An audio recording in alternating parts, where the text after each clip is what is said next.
আগামী দিনের প্রধানমন্ত্রী এনসিপি নেতা নাহিদের একটা ভিডিও লিক হয়েছে ভেবে আপনারা আবার কমেন্ট বক্সে ভাই লিঙ্ক দেন এইসব করতে যায় না। এটা ভিডিও লিক হয়েছে বলাটা আমার স্লিপ অফ টাং হয়েছে। ভিডিও প্রকাশিত হয়েছে মানে হচ্ছে লিক হয় নাই, দেখা যাচ্ছে। এবং সেটা আমি দেখলাম এনসিপির ফেসবুক পেজে। সেখানে পিছনে জাতীয় সংসদ ভবনের ছবি নিয়ে আমাদের এনসিপির নেতা, এনসিপি বাংলার আগামী দিনের প্রধানমন্ত্রী, আমি না, ওনারা বলেন, আমরা বাকিরা বলি না, বাকিরা বললে তো ঘুরায় হাসবে, ওনারা বললে হাসবে না। তো সেই প্রধানমন্ত্রী পদপ্রত্যাশী খায়রুল না তো, খায়রুল কি ওটা জনমুক্তি পার্টি নাকি যেন, নাহিদ সাহেব, ন্যাশনাল এনসিপি থাক। তো ওই এনসিপির নেতা নাহিদ লোকজনকে বলছেন, রাজনীতিতে আসতে লোকজনকে নমিনেশন নেওয়ার জন্য, মনোনয়ন নেওয়ার জন্য উদ্বুদ্ধ করছেন। বলছেন আপনার যদি কোনো আইডিয়া থাকে, ভালো আইডিয়া থাকে, সেই আইডিয়া নিয়ে সংসদে চলে আসুন। ভিডিওটি দেখে আমার কাছে যেটা প্রথম মনে হলো, যে আমি অনেকদিন ধরে ভাবছিলাম যে এনসিপিকে নিয়ে একটা পর্ব করব, ছোটখাটো কিছু কমেন্ট করব, কিন্তু করব বলে করা হয় নাই। আপনারা জানেন যে আমি আসলে ইউটিউবে খুব একটা নিয়মিত নই, কোথাও নিয়মিত নই, অলস মানুষ। তারপরেও এটা করব ভাবছিলাম, কিন্তু এই ভিডিওটি দেখার পরে মনে হলো এই ভিডিওটি এখন করে ফেলতে হবে আমাকে। কেন করে ফেলতে হবে? কারণ করতে এই দল টিকবে কিনা না, থাকবে কিনা না, এখন আমার তো এই ভয়ে লাগে ইদানিং। তো এই জন্যই আজকে এটা করা। এনসিপির এই যে আহ্বান এই তারা করছেন, এবং তারা জনগণকে রাজনীতিতে সম্পৃক্ত হতে, এনসিপিতে সম্পৃক্ত হতে, শাপলা কলিতে সম্পৃক্ত হতে উৎসাহিত করছেন, বলছেন, আবেদন করছেন। খুব ভালো, খুব স্মার্ট, খুবই বুদ্ধিমানের মতো কাজ। কিন্তু এই চিড়ে কি আর ভিজবে? এই চিড়ে আর ভিজবে না। এই চিড়ে কেন ভিজবে না? কারণ হচ্ছে এনসিপি মূলত কেন রাজনীতিতে ব্যর্থ হচ্ছে, আজকে আমরা সেটা নিয়ে কথা বলবো। এখন থেকে সিরিয়াস কথা বলবো। এনসিপি রাজনীতিতে টিকবে না অনেকগুলো কারণ আছে, বড় কারণ আছে, ছোট কারণ আছে। আমি তিনটি কারণকে খুব প্রাথমিকভাবে চিহ্নিত করেছি। এই তিনটা নিয়ে আমরা আজকে কথা বলবো। এনসিপি টিকবে না প্রথম কারণ হচ্ছে তারা শুরুই করেছে একটা বিদ্বেষের রাজনীতি দিয়ে, এবং সেই বিদ্বেষটা হচ্ছে মুক্তিযুদ্ধ বিরোধিতার বিদ্বেষ। কোনো দরকার ছিল না। তারা সকলে এই প্রজন্মের লোক, তাদের উচিত ছিল মুক্তিযুদ্ধকে সেই সম্মান দিয়ে রাখা বা বাঙালির ইতিহাসের সবগুলোকে সম্মান দিয়ে রাখা। কিন্তু আপনারা দেখবেন প্রথম থেকেই তারা কোনো একটা কারণে মুক্তিযুদ্ধ এবং আওয়ামী লীগকে গুলিয়ে ফেলেছে।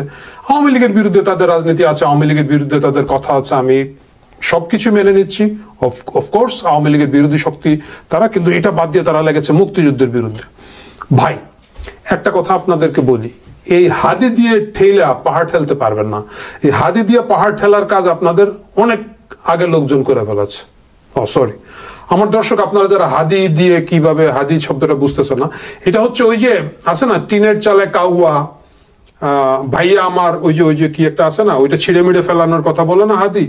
তো যেহেতু আমার ইউটিউব দর্শক বেশিরভাগই হচ্ছে খুব সিরিয়াস দর্শক, ভালো দর্শক, এবং এদের অনেকেই টেলিভিশনে দেখেন, পুরো পরিবারের সামনে এই ভিডিওটা দেখে থাকেন, যার কারণে আমরা ওই টিনের চালে কাউয়া ভাইয়া আমার ওইটা বলতে পারছি না, ওই শব্দটা না বলে হাদি মাদি বলছি, আপনারা বুঝে নিন। যাই হোক, মূল কথায় আসি। এই যে হাদি দিয়ে পাহাড় ঠেলা, এটা আপনাদের যে আব্বা ছিলেন, আব্বা বলেন বা দাদা বলেন, প্রফেসর গুলাম আজম সাহেব, তিনি এই ঠেলাঠেলিটা বহু বছর করেছিলেন। উনি 71-এ পরাজিত হওয়ার পরে যখন পশ্চিম পাকিস্তানে পালিয়ে গেলেন, 78 সাল পর্যন্ত 7 বছর উনি পূর্ব পাকিস্তান পুনরুদ্ধার কমিটি বানালেন, এবং সেটা দিয়ে তিনি চাঁদাবাজি করতেন। রিসিট আপনারা অনলাইনে সার্চ দিলে পাবেন। এই পূর্ব পাকিস্তান পুনরুদ্ধার কমিটি করে 78 সাল পর্যন্ত পূর্ব পাকিস্তান আর পুনরুদ্ধার করতে পারেন নাই, বাংলাদেশই রয়ে গেল। সম্প্রতি আপনারা দেখবেন বাংলাদেশের বর্ষিয়ান নেতা, এই মুহূর্তের one of the senior most নেতা এবং খুব ভদ্রলোক হিসাবে বিএনপিতে যার পরিচয়, মির্জা ফখরুল ইসলাম আলমগীর, তিনিও কিন্তু গতকালকে বা গত পরশুদিন ফেসবুকে বলেছেন যে আমার আব্বা মুক্তিযুদ্ধের সময় কি করেছেন না করেছেন, ইন্ডিয়া ছিলেন, ফেরত এসেছেন। মির্জা ফখরুল ইসলাম আলমগীরকেও এই সময়ে এসে, যখন মানে যেদিকে তাকাবেন সেদিকেই তো বিএনপি, এই বিএনপির জয়কারের সময় এসে ব্যাখ্যা বিশ্লেষণ দিতে হচ্ছে মুক্তিযুদ্ধের সময় তার বাবার কি অবদান ছিল, তার বাবার ভূমিকা কি ছিল। কারণ জনমনে আছে যে তার বাবা রাজাকার ছিলেন, এবং তাকে ব্যাখ্যা করতে হচ্ছে যে মুক্তিযুদ্ধের সময় আমার বাবা রাজাকার ছিলেন না। কারণ হচ্ছে মুক্তিযুদ্ধ আমাদের অন্তরে এমনভাবে প্রথিত, সেটাকে আপনারা চ্যালেঞ্জ করে পারবেন না। তো আমার কাছে যেটা মনে হয় যে প্রথমে এই যে মুক্তিযুদ্ধের ইতিহাস বদলাইতে হবে, এই করতে হবে, সেই করতে হবে, এই কাজটা ছিল এনসিপির রাজনীতিতে প্রথম ব্লান্ডার, এবং এই ব্লান্ডারটা এখনো চলছে।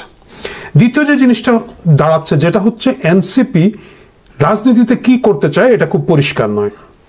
এই জায়গাটায় আমি একটু আমার দর্শকের সাথে শেয়ার করতে চাই।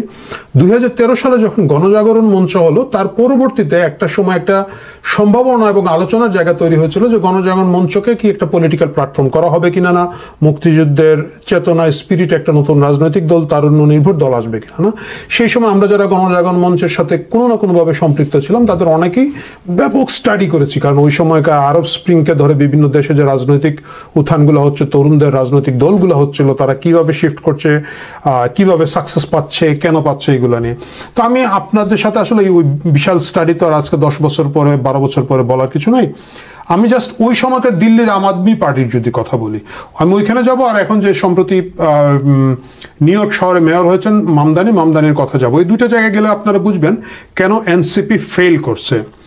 আপনি আম আদমি পার্টির যদি পুরো প্ল্যানগুলো দেখেন, ওই সময় তাদের মূল পলিটিক্যাল কমিটমেন্ট ছিল ফার্স্ট দুর্নীতির বিরুদ্ধে জেহাদ।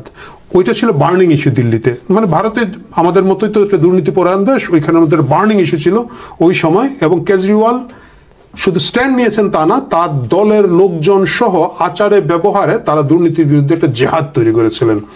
দুর্নীতির বিরুদ্ধে একটা খুব শক্ত অবস্থান তারা প্রমাণ করতে পেরেছেন ভোটারদের কাছে। দ্বিতীয় হচ্ছে ভোটারদেরকে তারা কি দিবেন, তারা অনেকগুলো প্রমিস করেছিলেন, খুব ক্লিয়ার প্রমিস।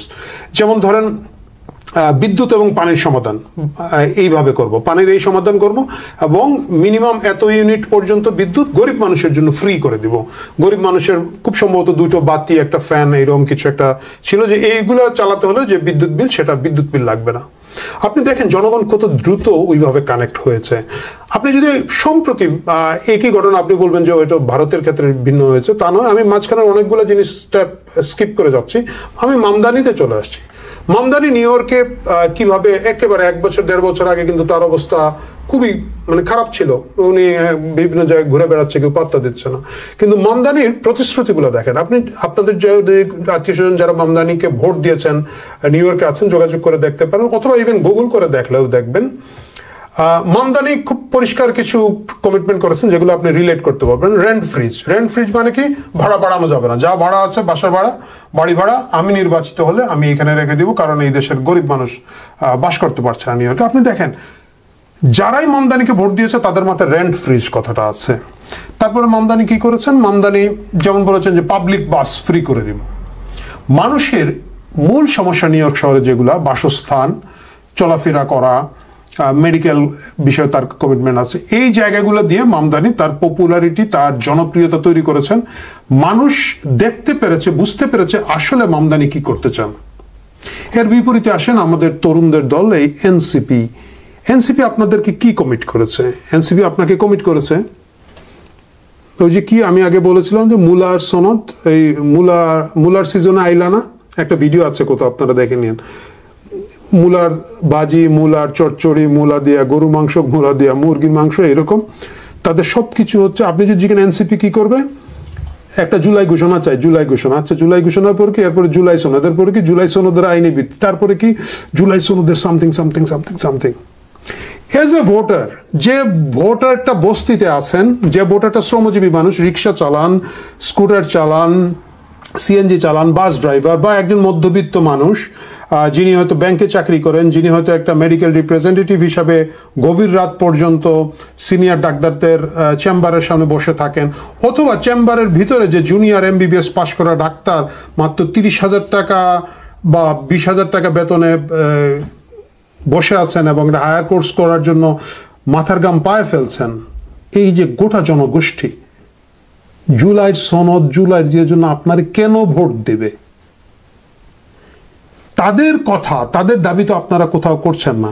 আমি আম আদমি পার্টির ওই সময়টাকে আমরা একেবারে, যারা ওইখানকার স্ট্র্যাটেজিক্যাল লোকজন ছিল বিভিন্ন দেশে, বিভিন্ন রাজনৈতিক দলের ওই সময়, তিউনিসিয়ার কথা বলতে পারে, যে তাদের অনেকের সাথে আমাদের এক ধরনের যোগাযোগ ছিল, যারা স্ট্র্যাটেজিটা করেন, বোঝার চেষ্টা করেছিলাম, তাদের অনেকের সাথে আলাপ করার সুযোগ হয়েছে, আমাদের ডাইরেক্ট আলাপ করার সুযোগ হয়েছে।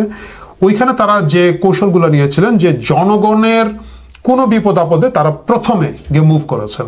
আপনাদের মনে আছে অনেকেই যারা স্মরণ করতে পারবেন যে আম আদমি পার্টির একটা টুপি ছিল ঝাড়ু মার্কা, এবং তারা কোথাও কিছু হলেই একেবারে ওই টুপি পরে শত শত আম আদমি কর্মী ওইখানে গিয়ে থামতেন, মব সৃষ্টি করতেন জনগণের পক্ষে, চাঁদাবাজির জন্য না, এবং তারা বাধ্য করতেন ওই জায়গাটাকে একটা ন্যায় বিচারের জায়গা তৈরি করার জন্য। এই জিনিসকে আমরা এনসিপির কাছে পেয়েছি। ঢাকা শহরে কত শত আন্দোলন হয়, কতগুলো আন্দোলনে আপনারা এনসিপিকে দেখেছেন যে গরিব মাস্টারের উপরে যখন রঙিন পানি মেরে উড়িয়ে দেওয়া হচ্ছে তাদেরকে গিয়ে দেখেছেন সামনে যাইতে। উল্টা তো আমরা দেখেছিলাম যে আনসারের বিদ্রোহে তো বরঞ্চ কি বলা যায় মাস্তানি করার জন্যই তারা লোকজন নিয়ে গিয়েছিল। এই যে জনসম্পৃক্ত সকল দাবি থেকে, সকল যোগাযোগ থেকে তাদের একটা বিচ্ছিন্নতা ছিল, এইটা এনসিপিকে কেন ভোট দেব, এটা জনগণ কি পাবে, একটা জুলাই সনদ পাবে, তারপরে কি পাবে জুলাই ঘোষণা কোনো একটা আগে পাবে ভাই, তারপরে কি পাবে জুলাই সনদের আইনি সনদ পাবে, আইনি সনদের কি পাবে আমি জানি না, মেবি আগস্ট সনদ, সেপ্টেম্বর সনদ, অক্টোবর সনদ আর সামথিং। মানুষের সাথে এর কোনো ধরনের সম্পৃক্ততা নাই। এবং যে জিনিসটা ছিল অন্যান্য জায়গায় যে তরুণ রাজনৈতিক দলগুলো উঠেছে তারা খুব বেশি সততাকে গুরুত্ব দিয়েছে, তারা সকল জায়গায় অনেস্টিকে সুযোগ দিয়েছে। আপনি এনসিপির লোকজনের চেহারা, ভুড়ি, কাপড় এবং তাদের গাড়ি দেখে কি মনে হয়, মানে আমি শুধু মাংস মাসুদের কথা বলছি না, ও তো লাল বাবা মাসুদ কামাল না মাসুদ সামথিং হয়ে গেছে, বাট বাকিদেরকে চেহারা সুরত দেখে মনে হচ্ছে আরে বাবারে 1 বছরে যদি এইটা কামায় 5 বছরে পাইলে তো মামারা একেবারে কি যে করবে আল্লাহ জানে। তো এটা হচ্ছে যে দ্বিতীয় কারণ যে এনসিপি আমার কাছে মনে হচ্ছে। এবং তৃতীয় যে কারণটা হচ্ছে তারা মিরর করছে, নকল করছে, তারা জামাত যা যা করতে যাচ্ছে তারা নতুন করে সেইগুলা জিনিস করতে চাচ্ছে। আমার কথা হচ্ছে আপনারা একটা নতুন আলাদা রাজনীতি তৈরি করুন। আপনারা বাজারে অরিজিনাল জামাত থাকতে, অরিজিনাল বিএনপি থাকতে, এই 2 নম্বরই জামাত, 2 নম্বরই মানে চায়না মেড জামাত হিসাবে আপনারা নিজেরা যদি প্রতিষ্ঠিত করেন, সেটা লোকজন নিবে কেন?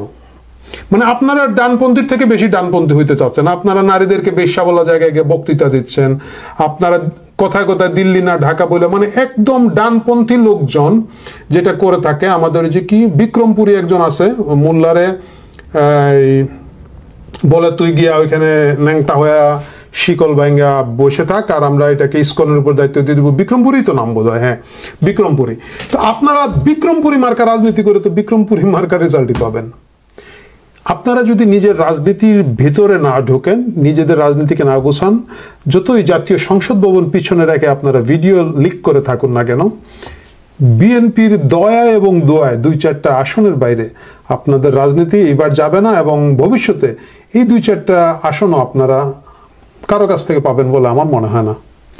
ভালো থাকুন, রাজনীতি করুন, জনকল্যাণে রাজনীতি করুন নিজেদের জন্য। আমরা আরো নতুন নতুন রাজনৈতিক দল বাংলাদেশে দেখতে চাই, প্রচুর রাজনৈতিক দল দেখতে চাই, জনগণের সামনে ভালো ভালো অপশন ফুটে উঠুক এটা কামনা করি। কিন্তু যতক্ষণ দুর্নীতি চাঁদাবাজি থেকে নিজেদের মুক্ত করছেন না, জামাতের কি এটাকে বলে ট্যাগবোর্ড, বড় জাহাজের পিছনের যে ছোট ট্যাগবোর্ড বাধা থাকে, সেটা হওয়া থেকে মুক্ত করছেন না এবং নিজের রাজনীতি ফেরত পাচ্ছেন না, ততদিন সেই আশা দেখছি না। ভালো থাকুন।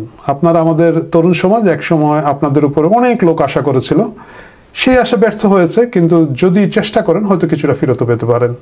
শুভেচ্ছা।